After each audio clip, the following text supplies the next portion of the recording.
పల్నాడు జిల్లా క్రోసూరులోని తెలుగుదేశం పార్టీ కార్యాలయానికి నిప్పుపెట్టిన తగలబెట్టిన వైసీపీ మూకలు సమాచారం తెలుసుకున్న వెంటనే క్రోసూరు చేరుకొని పూర్తిగా దగ్ధం అయిన టీడీపీ కార్యాలయాన్ని పరిశీలించిన పెద్దకూరపాడు నియోజకవర్గం ఉమ్మడి ఎమ్మెల్యే అభ్యర్థి భాష్యం ప్రవీణ్.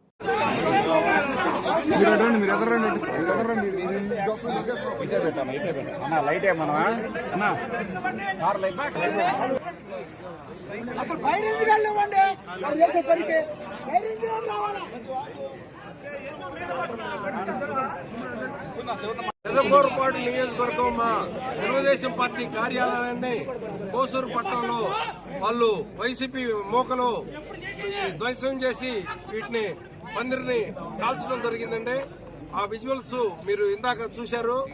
ఈ టీడీపీ కార్యాలయాన్ని వైసీపీ మూకలు ధ్వంసం చేసి ఈ తాటాకు పందిరులన్నింటినీ పెట్రోల్ పోసి తగలబెట్టడం జరిగింది. మా కార్యకర్తలు ఇప్పుడే నాకు ఇన్ఫర్మేషన్ ఇస్తే నేను రావడం జరిగిందంటే, మొన్న శనివారం రోజు మా నాయకుడు చంద్రబాబు నాయుడు గారు కోసూరు పట్టణంలో ప్రజాగలం బహిరంగ సభ దిగ్విజయంగా సక్సెస్ అయింది. ఆ రోజు నుంచి వాళ్ళకి కంటి మీద గురుగు లేకుండా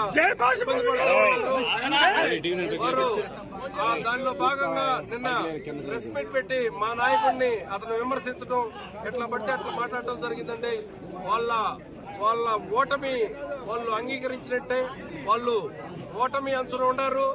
వాళ్ళు ఆ ఓటమి అంచున ఉండి వాళ్ళు ఏం చేయాలో అర్థం కాక వాళ్ళు జీర్ణించలేని పరిస్థితిలో ఇటువంటి తప్పుడు పనులు చేస్తున్నారు. వాళ్ళు మా ఆఫీస్ కార్యాలయాన్ని వాళ్ళు తగలబెట్టడం జరిగింది. అదే మేము చిటికేస్తే మా కార్యకర్తలందరూ 10 నిమిషాల్లో వాళ్ళ ఇల్లు కార్యాలయాలు ధ్వంసం చేయడానికి సిద్ధంగా ఉన్నారు.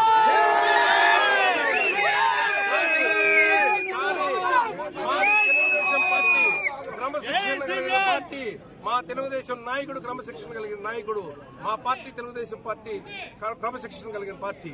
అందువల్ల నేను సంయమనం పాటించమని మా కార్యకర్తలకి నాయకులకి సూచించడం జరిగింది.